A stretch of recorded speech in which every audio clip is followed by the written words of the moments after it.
नमस्कार। अतीत the past में एक बार फिर आपका स्वागत है। इस एपिसोड में कहानी चेचक की वैक्सीन की, जो दुनिया की पहली वैक्सीन भी थी।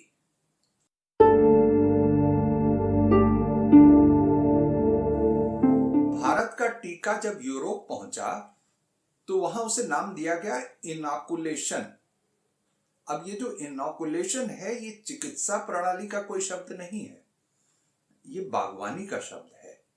जब किसी एक पेड़ की कलम किसी दूसरे पेड़ में रोपी जाती है तो इस प्रक्रिया को कहते हैं इनॉकुलेशन। तो भारत के टीके ने पश्चिमी चिकित्सा प्रणाली में एक नया शब्द ही नहीं रोपा, एक नई अवधारणा भी रोप दी। वह अवधारणा थी कि किसी व्यक्ति में किसी रोग की प्रतिरोधक क्षमता बाहर से भी डाली जा सकती है। अब वो जमीन तैयार हो गई थी जिस पर चिकित्सा की एक नई इमारत खड़ी की जा सकती थी। बहरहाल, ये इनॉकुलेशन लगातार लोकप्रिय हो रहा था। उन्हीं दिनों इंग्लैंड के डॉक्टर जॉन फ्यूस्टर ने यह पाया कि चेचक के इलाज का एक तरीका गाय से भी निकल सकता है। यूरोप और एशिया के कई देशों में गाय का एक रोग होता है, काउपॉक्स। इसमें गाय के थनों पर फफोले जैसे बन जाते हैं और ये संक्रमण जो है गाय को दुहने वाले ग्वालों में भी फैल जाता है। उनके शरीर में भी फफोले बन जाते हैं, उनको बुखार भी हो जाता है। मगर ये रोग बहुत खतरनाक नहीं है। 4 से 6 दिन या ज्यादा ज्यादा हफ्ता भर रहता है, उसके बाद बुखार उतर जाता है, फफोले भी खत्म हो जाते हैं। लेकिन ये पाया गया था कि जिसको एक बार काउपॉक्स हो जाता है उसको फिर कभी चेचक नहीं हो सकती। ग्वाले इसे लंबे समय से जानते थे। ये बात जब फ्यूस्टर को पता लगी तो उन्होंने कहा इस पर एक प्रयोग किया जाए।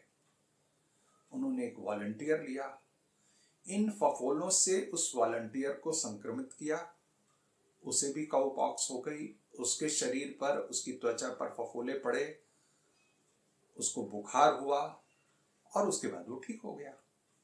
जब वो ठीक हो गया तो उसको चेचक से संक्रमित करने की कोशिश की, लेकिन चेचक का संक्रमण उसके शरीर ने स्वीकार नहीं किया। ये प्रयोग तो सफल हो गया, लेकिन फ्यूस्टर ने ना तो इस पर कुछ लिखा, ना कोई शोध पत्र तैयार किया। इस प्रयोग में फ्यूस्टर के साथ एक वैज्ञानिक थे, एडवर्ड जेनर। इस युवा वैज्ञानिक ने ठान लिया कि इस मामले को आगे तक ले जाना है। एडवर्ड जेनर ने अपने इस प्रयोग के लिए कई बरस तक तैयारी की और उसके बाद 1796 के आसपास उन्होंने अपने माली के बेटे पर इसका प्रयोग किया। प्रयोग सफल रहा। जेनर ने उस प्रयोग का एक एक ब्यौरा दर्ज किया था और उस आधार पर एक शोध पत्र बनाया और उस शोध पत्र को लंदन की रॉयल सोसाइटी को भेज दिया। एडवर्ड जेनर रॉयल सोसाइटी के सदस्य भी थे, लेकिन रॉयल सोसाइटी ने जब इस शोध पत्र को देखा तो उसे रिजेक्ट कर दिया। अब एडवर्ड जेनर के पास इसके अलावा कोई चारा नहीं था कि वो इस प्रयोग को और आगे बढ़ाएं। उन्होंने इस प्रयोग को 23 लोगों पर किया। इन 23 लोगों में उनका अपना बेटा भी शामिल था। अपने बेटे का इस तरह से इलाज करते हुए उनकी एक भव्य मूर्ति भी बनाई गई है, जो इटली के national museum of modern art में रखी है। जेनर ने इस इलाज को नाम दिया वैक्सीन। अब ये जो वैक्सीन शब्द है, ये लैटिन के वाका शब्द से बना है, जिसका अर्थ होता है गाय।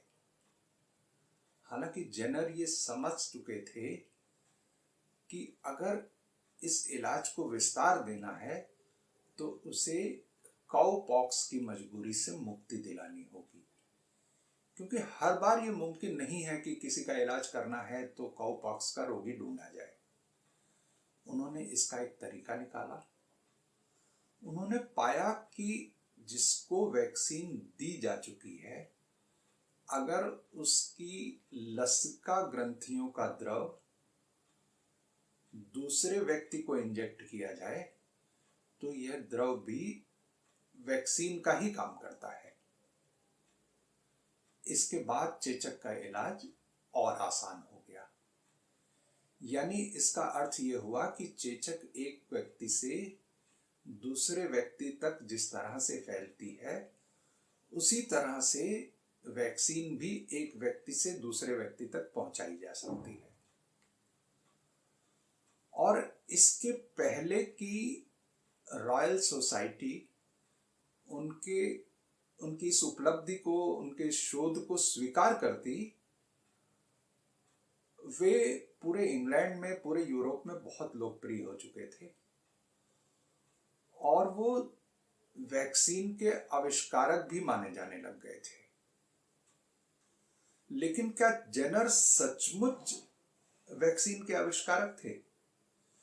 भारत और चीन की चिकित्सा परंपरा ने इसमें जो भूमिका अदा की, उसको अगर हम छोड़ भी दें, तब भी फ्यूस्टर ने जो किया और जिससे खुद जेनर ने प्रेरणा ली, उसको कैसे भुलाया जा सकता है?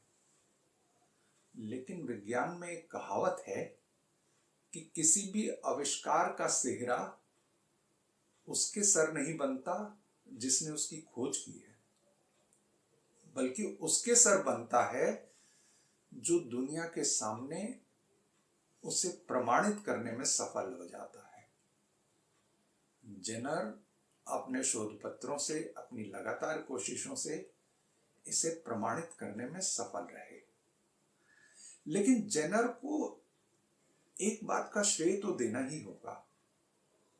उन्होंने एक परंपरागत चिकित्सा ज्ञान को मॉडर्न मेडिकल प्रैक्टिस में बदल दिया। तो वैक्सीन तो बन गई। अब समस्या थी कि इसे दुनिया भर में कैसे पहुंचाया जाए। इसकी चर्चा हम करेंगे अपने अगले एपिसोड में। अतीत द पास्ट के इस एपिसोड में बस इतना ही। अगले एपिसोड में कहानी वैक्सीन के 7 समुंदर पार भारत में पहुंचने की। विदा लेने से पहले एक अनुरोध, अगर आपको हमारा ये कार्यक्रम पसंद आया हो तो YouTube पर हमारे चैनल को सब्सक्राइब करें, उसे लाइक करें, उसे शेयर करें, और बहुत अच्छा रहेगा कि अगर आप उस पर अपना कमेंट भी करें, अपनी टिप्पणी भी दें।